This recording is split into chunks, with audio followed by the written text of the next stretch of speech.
Hi everyone, welcome to my mini blog. আজকের ব্লগটা আমি সন্ধ্যাবেলা থেকেই শুরু করছি। এখন বাজে ঘড়িতে সন্ধ্যে 7টা। আর আজ আমরা বেরিয়েছিলাম একটু জামাই ষষ্ঠীর শপিং করতে, তাই ঝটপট করে চা খেয়ে রেডি হয়ে নিয়েছিলাম, কারণ জামাই ষষ্ঠী হাতে আর একদিন বাকি আছে। আর রেডি হওয়াতে আমি ইউজ করেছিলাম হালকা একটু ব্লাশ আর নিউড লিপস্টিক। আর দেন আমি একটু নিজেকে দেখছিলাম যে কেমন লাগছে না লাগছে। দেন রাস্তা দিয়ে যেতে যেতে বড়মার মন্দিরে এই খুব সুন্দর একটা আরতি দেখতে পেলাম। তারপর চলে গেলাম বারাসাতের ফেমাস পাপাই শাড়ি হাউসে। এর আগেও আমি এখান থেকে শাড়ি নিয়েছি, খুবই খুবই রিজনেবল প্রাইসে দারুণ কালেকশন পাওয়া যায় এখানে।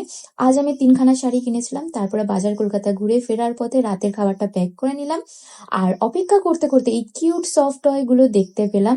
এখানে তো আমার চোখ আটকেই গেছিল কিছুক্ষণের জন্য।